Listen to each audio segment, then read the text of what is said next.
Start recording.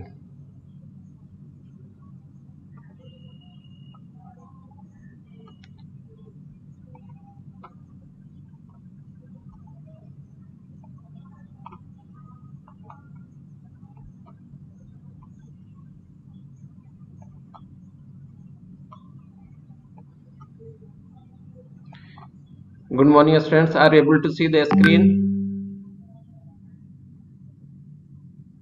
Yes, sir. In previous classes, we have studied about the significant figure. It is combination of certain digit and one doubtful digit. We have already learned how to calculate the number of significant figure in addition, subtraction, and multiplication, division. ठीक है? Today, on yesterday, we have also seen the classification of the substances, that is pure substances and impure substances. In pure substances, we have already studied about the element. Today we will study about the compound. You might know you might have studied in class 9th also about the mixture and compound. Let us once again start the compound. It is combination of two or more pure substances which are in fixed proportion by weight. किसी भी compound में उसके constituent element का proportion जो होता है वो क्या होता है, फिक्स्ड होता है. Compound is a pure substance made up of two और more element combined in a definite proportion by mass which could be split up by the suitable chemical method. और इनको हम लोग सुटेबल केमिकल मेथड से अलग अलग कर सकते हैं. ठीक है, इन्हें अलग अलग सुटेबल केमिकल मेथड से किया जा सकता है. ठीक है, जया कुमारी टाइम पर ज्वाइन किया करो, बीच में डिस्टर्ब होता है. चलिए, let us start the characteristic of compound. As you know the constituent particles are in fixed proportion by weight. किसी भी कंपाउंड में उसका जो कंस्टिट्यूएंट पार्टिकल होता है उनका वेट जो होता है फिक्स होता है. जैसे water H2O, 2 atoms of hydrogen, यानी कि 2 gram of hydrogen combines with 16 gram of oxygen to form 18 grams of 1 molecule of water ना. चाहे वह नाली का पानी हो, गंगा जल का हो, पहाड़ पर का हो, आबे जमजम हो, कहीं का भी पानी हो, उसमें H2O रहेगा, जिसमें 2 ग्राम हाइड्रोजन का तो 16 ग्राम ऑक्सीजन का प्रेजेंट रहेगा. ऐसे सब्सटेंसेज को हम लोग कंपाउंड कहते हैं. The constituent particle can not B separated out bye simple physical process. ठीक है, अब जैसे वाटर है तो वाटर में हाइड्रोजन और ऑक्सीजन है. Is it possible to bifurcate, to separate the hydrogen or oxygen with the help of your hand or with the help of your forceps? No, it cannot be separated out by the physical process. ठीक है, तो एक characteristic feature ये हो गया. It lost the identity of the constituent particle. जैसे water है तो वाटर में हाइड्रोजन और ऑक्सीजन है. हाइड्रोजन जहाँ हाई कैलोरिफिक वैल्यू वाला कंपाउंड है, वहीं ऑक्सीजन आपको बर्निंग में सपोर्ट करता है. ठीक है, लेकिन दोनों को कंबाइन करा दो, वाटर बन गया तो आग बुझाने में काम करेगा. अलग अलग था तो आग लगावन था, एक में मिल गया तो आग बुझावन हो गया. ठीक है, that means they lost the identity in the compound. ठीक है, तो ये एक और प्रॉपर्टी हम लोग पढ़ लिए. ठीक है, density of the compound is throughout the same. During the formation of compound there is change in heat energy. चाहे तो हीट तो बढ़ जाएगा, चाहे तो वह एक्सोथर्मिक होगा या एंडोथर्मिक होगा. Let us once again recall with the slide. Compounds always contains a definite proportion of the same element by mass. ठीक है, the properties of the compound are totally different from the element from which they are formed. Compounds are homogeneous ना. homo means same और gen means born. मतलब कि H2O है, ठीक है, तो ऐसा नहीं कि एक वाटर मोलिक्यूल से दूसरे वाटर मोलिक्यूल्स के बीच में एक लेयर बन जाता है, दोनों अलग अलग रहते हैं, नहीं, पता नहीं चलेगा. इस तरह से घुल मिल जाते हैं ना, होमोजेनस होता है. Compounds are broadly classified into two categories, that is inorganic and organic compound. Those compounds which deals with the tetravalency of carbon, which associate members are hydrogen, oxygen, nitrogen, ठीक है, halogen, sometimes sulfur also. While the inorganic substances are those substances which are obtained from the earth crust. ठीक है, common salt, marble, limestone, oil, wax, fats, etc. कैसा है, तो ये आपको compound है सभी के सभी। जहाँ कॉमन सॉल्ट आपका इनऑर्गेनिक है, मार्बल इनऑर्गेनिक है, लाइमस्टोन एक ही चीज हो गया, ऑयल ऑर्गेनिक नेचर का होता है, वैक्स और फैट आपका ऑर्गेनिक नेचर का होता है। Mixture. What is mixture? It is combination of two or more substances in any proportion by weight. किसी भी प्रोपोर्शन में अगर हो, ठीक है, उसके कंस्टिट्यूएंट एलिमेंट, उसको हम लोग मिक्सचर बोलते हैं। Their constituent particle can be separated out by physical method ना। जैसे सपोज कि बब्बन मिक्सचर लिया, ठीक है, और आदित्य को नजर पड़ गया, ठीक है, तो आदित्य छोड़ेगा भला, तुरंत उसमें से मूंगफली निकाल निकाल के खा जाएगा, ठीक है। तो ऐसे इस प्रोसेस को हम लोग क्या कहते हैं, मतलब मिक्सचर के कंपोनेंट जो होते हैं फिजिकल मेथड से सेपरेट हो जाते हैं, ठीक है।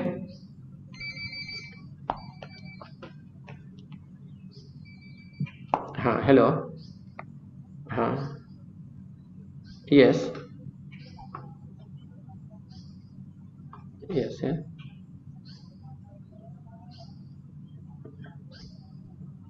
यस।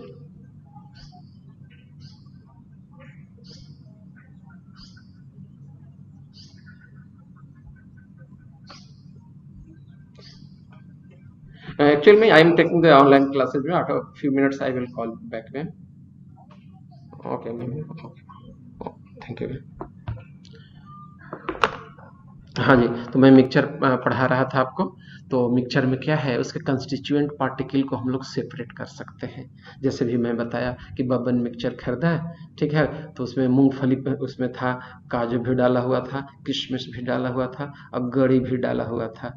अब बीच में मिल गया आदित्य, आदित्य कहे हमको भी खिला, ठीक है, न तो फिर सोच ले तुम हल्ला कर देंगे कि तुम पहाड़ पर रहता है, तो क्या करे, बब्बन बेचारा दे दिया, तो उसमें से मूंगफली निकाल निकाल के खा गया। इतने में अभय प्रकाश मिल गया, अभय प्रकाश मिल गया, तब है उसमें से नारियल गड़ी निकाल के खा गया, ठीक है, बेचारा वो अपने खाए या न खाए दूसरे को खिला दिया बब्बन, ठीक है। तो कहने का मतलब है कि constituent particle of the mixture can be separated, they can be in any proportion by wait, ठीक है। Their identity is not lost in the mixture. अब नारियल खाया तो ऐसा नहीं कि उसको काजू का टेस्ट मिलेगा, नारियल ही का टेस्ट मिलेगा। और जो ये बादाम आदित्य खा गया तो उसको बादाम का ही टेस्ट मिलेगा ना। That means the identity of the constituent particle are remain same, ठीक है, लॉस्ट नहीं होता है। और during the formation of the mixture heat energy is not change. ऐसा मिक्सचर बना रहे हैं तो उसमें जरूरी नहीं कि हीट एनर्जी चेंज हो जाए। दीज आर जनरली मिक्सचर्स में भी होमोजेनस और हेट्रोजेनस। जैसे दूध ले लिए पानी में मिला दिए ना, या दूध लेकर के थोड़ा सा पानी मिला दिए बेच दिए, पता नहीं चलेगा खरीदने वाले को कि उसमें पानी भी मिला हुआ है। समझता सब है लेकिन बोलता नहीं है, फिर ज्यादा पानी हो जाता है तो आदमी बोलता ही है, ठीक है। तो ये होमोजेनस मिक्सचर हो गया, that mixture in which there is no separation line, there is no demarcation line which can not be identified the different constituent. तो ऐसे मिक्सचर को हम लोग होमोजेनस मिक्सचर कहते हैं। while those mixture in which there is a separation line, demarcation line, their constituent particle can be seen with the naked eye and can be identified, they have different layer। जैसे पानी ले लो और तेल मिला दो, सरसों तेल, तो दोनों दो लेयर में बदल जाएगा, ठीक है। तो ये एक तरह का हेट्रोजीनस मिक्सचर कहला जाएगा। मिक्सचर के बारे में हम बबन के मिक्सचर के बारे में हम लोग बात कर रहे थे। तो बबन का मिक्सचर है तो उसमें गड़ी भी था, तुमको किशमिश भी था, बादाम भी था, काजू भी था, बूट भी था, ठीक है, अलग अलग सब पहचान में आ जाएगा। It is an example of heterogeneous mixture. Let us once again recall the mixture. Mixture are constituted by more than one kind of pure form of matter in any ratio. Mixture contains more than one pure substance and shows the properties of the constituent and can have variable composition. ठीक है, mixture are of two types, that is homogeneous mixture ना, have the same composition throughout the sample, और दूसरा हो गया heterogeneous mixture, components of such mixture can be seen। किसमें, heterogeneous की बात कर रहा हूँ ना। हेट्रोजीनियस में उसके कंपोनेंट को हम लोग आसानी से देख सकते हैं, जैसे मिक्सचर के बारे में कहे हम, ठीक है। लेकिन components of the homogeneous mixture can not be seen under the powerful microscope ना। होमोजेनस से पता नहीं चलेगा, इतना मिक्स हो जाता है। They are also called solution, और होमोजेनस मिक्सचर को हम लोग सोल्यूशन भी कहते हैं। Example of homogeneous mixture are air, sea water, gasoline, brass etc, ठीक है। दूसरा हो गया heterogeneous mixture consist of two और more parts which have different composition, ठीक है। द मिक्सचर है visible boundaries of separation between the different constituent and can be seen with the naked eye। जैसे सैंड एंड सॉल्ट, बालू ले लो, नमक को मिला दो, पता चल जाएगा कौन बालू है कौन नमक है, हाथ से पकड़ के अलग कर दो। तुम्हारी मम्मी खाना बनाती हैं, चावल में से कंकड़ निकाल के हाथ से चीन करके फेंक देती हैं, क्या हो गया, हैंड पिकिंग मेथड, मतलब कि उसमें आइडेंटिफाई हो गया, हेट्रोजेनस मिक्सचर हो गया। चॉक पाउडर अगर मिला दो, किस चीज़ में मिला दोगे, पत्थर में मिला दो, इसमें सैंड में, पता चल जाएगा ना। Powder, chalk powder in water मिला दो तो वाटर अलग हो जाएगा, चॉक पाउडर नीचे बैठ जाएगा, इनसोल्युबल है तो डिफरेंट लेयर बन गया, तो ये हेट्रोजेनस मिक्सचर हो गया। लॉज ऑफ केमिकल कॉम्बिनेशन, ठीक है, इंपॉर्टेंट है। कुछ एक दो लॉ तो 9th में पढ़े थे ना, 11th में फिर उसी को पढ़ना है। Law of conservation of mass ना, it is given by Antoine Lavoisier in 1789। और ये फोटो देख रहे हो, एंटोनी लेफ्वाइजर का, बहुत बड़ा साइंटिस्ट था, ठीक है। It state that matter can neither be created nor be destroyed ना। Law of conservation of mass का कहना क्या है कि मैटर को ना तो हम लोग क्रिएट कर सकते हैं ना डिस्ट्रॉय कर सकते हैं। ऐसा नहीं कि दो चार ठो मिट्टी या दो चार ठो एलिमेंट मिला करके नया एलिमेंट सोना बना दिए, गोल्ड बना दिए, ऐसा नहीं हो सकता है। हम लोग नया एलिमेंट क्रिएट नहीं कर सकते और इसको डिस्ट्रॉय भी नहीं कर सकते हैं, इसी को हम लोग लॉ ऑफ कंजर्वेशन कहते हैं, ठीक है। लेकिन ये भी फेल कर गया। जहाँ पर न्यूक्लियर फ्यूजन होता है वहाँ पर, या फ्यूजन होता है वहाँ पर, दो एलिमेंट, अगर न्यूक्लियर फ्यूजन है तो दो एलिमेंट मिल करके एक नए एलिमेंट का फॉर्मेशन कर देता है, ठीक है। जैसे हाइड्रोजन, हाइड्रोजन ले लो ड्यूटेरियम का तो हीलियम बना देगा तुम्हारा, ठीक है। उसी तरह से जहाँ पर न्यूक्लियर फ्यूजन होता है तो उससे में आपको नए रेडियो एक्टिव सब्सटेंस का फॉर्मेशन होता है, अर्थात this law is failure. When matter undergoes a physical change, a piece of ice, that is solid water, is taken in a small conical flask. It is well corked and weighed. The flask is now heated gently to melt the ice solid into water.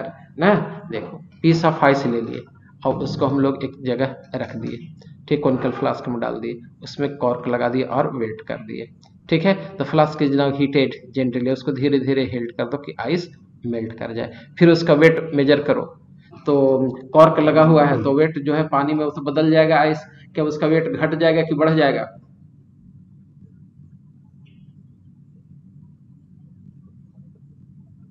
हाँ जी बोलो।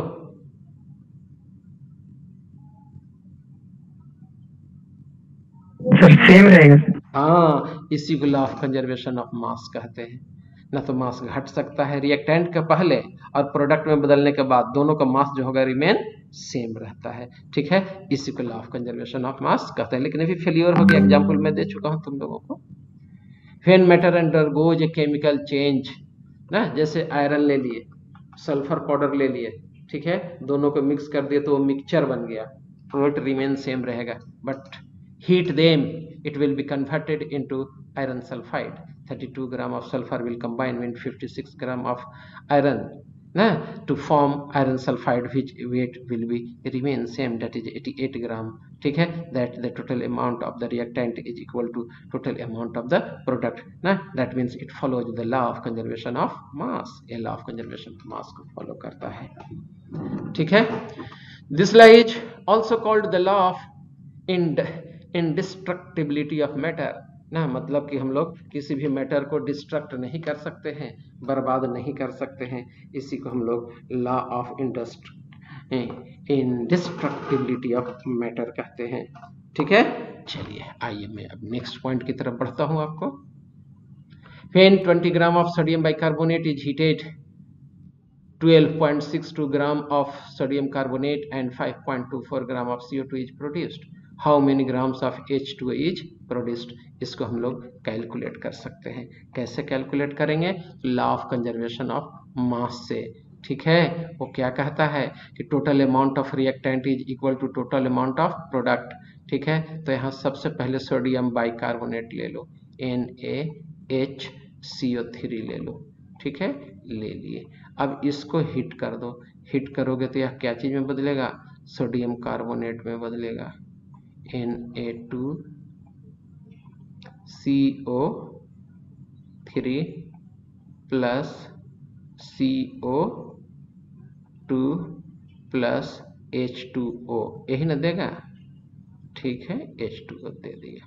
अब कहता है कि तुम्हारा wait जो है sodium bicarbonate का दिया हुआ है, पहले तो सबसे पहले इसका एटॉमिक वेट मोलिकुलर मास निकाल दो। तो सोडियम का होता है 23, लिख लो। हाइड्रोजन का हो गया 1, कार्बन का हो गया तुम्हारा 12, ठीक है, सोल्टिया 48 हो गया, ये सोल्टिया 48 हो गया, ठीक है। अब आ जाए 8 2 10, 10 4 14, 14 के 4 हाथ में रहा 1, 5 6 2 8, 84 ग्राम हो गया। ये कितना ग्राम हो गया? 84 ग्राम हो गया। देख लो काउंटिंग 8 2 10, 11 12 13 14, ठीक है, 4 3 7 और 1 8, ठीक है। अब यहाँ आ जाओ तुम CO2 का, तो CO2 का हो गया 44 ग्राम, ठीक है। वाटर का कितना हो गया? तो वाटर का होता है 18 ग्राम, ठीक है। और इसका निकाल दो, तो इसका निकालोगे 23 ग्राम होता है उसका, तो 23 दूनी के 46 ग्राम हो गया सोडियम। कार्बन हो गया आपका 12 ग्राम, ऑक्सीजन हो गया 48 ग्राम, सोल्टिया 48 ग्राम, ठीक है। तो देख लो 8 6 14 15 16 के 6 हाथ में रहा 1, ठीक है। तो 1 और 1 2, 4 4 8 2 10, यानी कि 106 ग्राम हो गया ये, 106 ग्राम हो गया ये। तो वॉशिंग सोडा में 10 मोलिकुल्स ऑफ वाटर भी होता है ना, इसमें 10 जोड़ोगे, ठीक है। क्या जोड़ना पड़ेगा? 10 मोलिकुल्स। तो एक मोलिकुल्स का होता है तुम्हारा 18 ग्राम, तो 10 मोलिकुल्स का 180 ग्राम, तो 180 ग्राम इसमें जोड़ना पड़ जाएगा तुमको, ठीक है। एक मोलिकुल्स वाटर का होता है 18, और 10 molecules of water of crystallization है, ठीक है। तो 180 इसमें जोड़ दिए। तो टोटल रिएक्टेंट का वेट टोटल प्रोडक्ट के वेट के बराबर होना चाहिए law of mass of conservation के हिसाब से। तो 20 ग्राम अगर सोडियम ले लिए, तो CO2 तो सोडियम कार्बोनेट मिल रहा है तुमको इतना ग्राम ना, CO2 मिल रहा है इतना ग्राम, तो वाटर का वेट नहीं निकल जाएगा कितना ग्राम होगा? बोलो। इन सब का हाँ निकल जाएगा। तो ये सोडियम कार्बोनेट और कार्बन डाइऑक्साइड का वेट जोड़ करके, ठीक है, कितना वेट होना चाहिए प्रोडक्ट का, तो उतना में से माइनस कर देंगे। टोटल वेट होना चाहिए 20 ग्राम, 20 ग्राम आना चाहिए, ठीक है। तो 20 में से उतना माइनस कर देंगे सोडियम कार्बोनेट और CO2 का वेट जोड़ करके, तो नहीं निकल जाएगा? बोलो। 12 ग्राम तुम्हारा ये हो गया सोडियम कार्बोनेट, 12.62, और ये हो गया 5.24, दोनों को ऐड कर दो, और ऐड करने के बाद 20 ग्राम में से माइनस कर दो, तो वाटर निकल जाएगा। और इस तरह से लॉ ऑफ कंजर्वेशन कैलकुलेशन में हेल्पफुल है, ठीक है। चलिए तो हम आगे बढ़ रहे हैं, आइए, यही है आपका। तो total mass of sodium bicarbonate दिया हुआ है 20 gram, total mass of sodium carbonate produced दिया हुआ है, टोटल मास ऑफ CO2 दिया हुआ है, मास ऑफ वाटर प्रोड्यूस्ड ना 20 में से इन दोनों के मास को माइनस कर दी ऐड करके, तो 2.14 ग्राम आ गया। यही लॉ ऑफ डेफिनिट प्रोपोर्शन और लॉ ऑफ कांस्टेंट प्रोपोर्शन ना, it state that in compound the constituent particles are in constant proportion, are in definite proportion by weight. It does not matter from which sources these are obtained. Suppose you are weighing carbon dioxide, it does not matter how carbon dioxide is produced, where it is produced by your respiratory system, or by burning of the coal, or burning of newspaper, or burning of the petroleum product ना, it will be remain CO2, ठीक है। चाहे पहाड़ पर ले जाकर CO2 बनावे या केमिस्ट्री लैब में बनावे, ठीक है। तो इसका फॉर्मूला हमेशा CO2 रहेगा, कार्बन आपका 12 ग्राम, ऑक्सीजन का 32 ग्राम रहेगा। इसी को लॉ ऑफ डेफिनिट प्रोपोर्शन कहते हैं। This law was proposed by Louis Proust, उसका फोटो आप देखेंगे, he was a French chemist, ठीक है, देख लीजिए, चोटीधारी था 1 नंबर का। अब है, a chemical compound always consist of the same element combined together in the same ratio irrespective of the method or the preparation or the source from which these are obtained। कहाँ से लिया गया हो, कैसे बनाया गया हो, यह मीनिंग नहीं रखता है, ठीक है। उसमें उसके कंस्टिट्यूएंट एलिमेंट जो होंगे वो डेफिनेट प्रोपोर्शन में होंगे, ठीक है, यही है। और इसको मैं समझा दिया हूँ। Pure water contains 2 grams of hydrogen and 6 grams of oxygen. The ratio of hydrogen and oxygen in pure water is 1:8, ठीक है। चाहे यह रिवर वाटर से ले लें, रेन वाटर से ले लें, या आपको शिवालिक हाउस के टैप से वाटर ले लें, इसका फॉर्मूला हमेशा H2O रहेगा, जिसमें हाइड्रोजन और ऑक्सीजन का रेशियो जो होगा 1:8 होगा, ठीक है। A sample of CO2 may be prepared in laboratory by heating limestone, by burning of coal in air, by the action of dilute hydrochloric acid on marble, by heating sodium bicarbonate. But mind it, the ratio of carbon and oxygen in a 1 molecule of CO2 will be remain 3:8, ना, यही चीज है, definite proportion में होगा, ठीक है, यही है आपका। Limitation of law of constant proportion, इसका भी लिमिटेशन है, भी फेल कर गया है। कहां पर फेल कर गया है वो मैं बता रहा हूं तुमको। जैसे CO2 हम लोग ले रहे हैं, तो हो सकता है C14 वाला आइसोटोप्स वाला CO2 यूज हो गया वहां पर, तो वहां पर फेल ना कर जाएगा। CO2 में 44 ग्राम आता है, लेकिन अगर हम लोग 14 हम लोग कंसिडर कर लेते हैं, कार्बन का ले लेते हैं, कितना आ जाएगा, 46 आ जाएगा, तो यहाँ पर फेल कर गया। वाटर H2O है, अगर ऑक्सीजन का आइसोटोप्स 18 हम लोग ले लेते हैं 16 के जगह पर, तो ये 20 ग्राम आ जाएगा 1 मोलिक्यूल का वेट, ठीक है, यही लिमिटेशन है इसका। It is not applicable in the element existing in different isotopes which may be involved in the formation of the compound, ठीक है। For example in the formation of compound CO2, if C12 isotopes combines the ratio of CO is 12:32, but in C14 isotopes combine the ratio of CO is 14:32, ठीक है। तो ये depend कर जाएगा isotopic form पर, ठीक है, कि कितना एटॉमिक मास उसका है, तो यहीं पर ही फेल कर जाता है। लॉ ऑफ मल्टीपल प्रोपोर्शन, ठीक है। अब हम लोग लॉ ऑफ मल्टीपल प्रोपोर्शन देखेंगे, ठीक है। और देखो, जैसे लॉ ऑफ मल्टीपल प्रोपोर्शन कहता क्या है कि जैसे हाइड्रोजन ले लो और दूसरा ऑक्सीजन ले लो, दोनों अगर कंबाइन करेगा तो H2O बना देगा।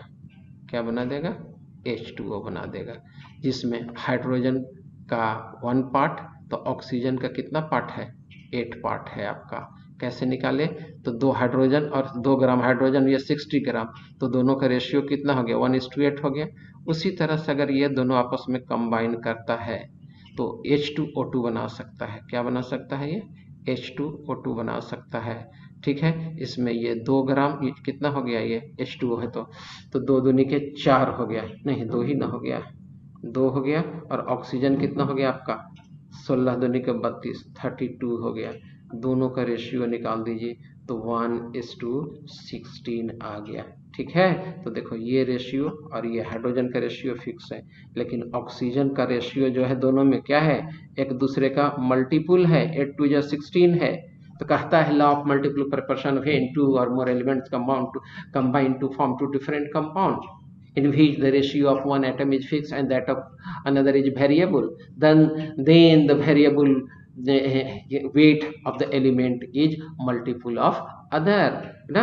फॉर एग्जाम्पल H2O में 1:8 है, H2O2 में 1:16 है, तो 8 2 जा 16 मल्टीपुल में है, इसी को लॉ ऑफ मल्टीपल प्रोपोर्शन कहते हैं, ठीक है। प्रपोज्ड बाय डाल्टन, डाल्टन का प्रपोज किया हुआ है। when 2 elements combine to form 2 or more compounds in which fixed weight of one element combined with the different weight of the other bear a simple ratio to one another। यही John Dalton है, famous है बहुत ये। यही देख लो, carbon और oxygen combine करेगा तो CO भी बना सकता है, ठीक है, जिसमें कार्बन और ऑक्सीजन का रेशियो कितना हो गया, 12:16 हो गया। यह CO2 भी बना सकता है, ठीक है, जिसमें कार्बन का कितना हो गया 12, ऑक्सीजन का कितना हो गया 32।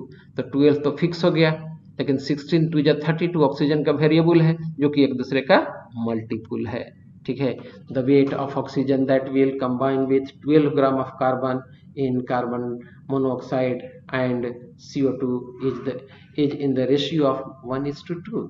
ठीक है, दोनों में रेशियो एक दूसरे का क्या है? गुड मॉर्निंग सर, 1:2 है। लॉज ऑफ रेसिप्रोकल प्रोपोर्शन, बस इतना ही। लॉज ज्यादा आज पढ़ा देंगे, कंफ्यूज करेंगे आप। आज इतना ही, ठीक है। आज के सभा यहीं समाप्त करता हूँ, लेकिन अटेंडेंस बनवा करके आप जाएं। अटेंडेंस मैं जनरेट कर रहा हूँ, ठीक है।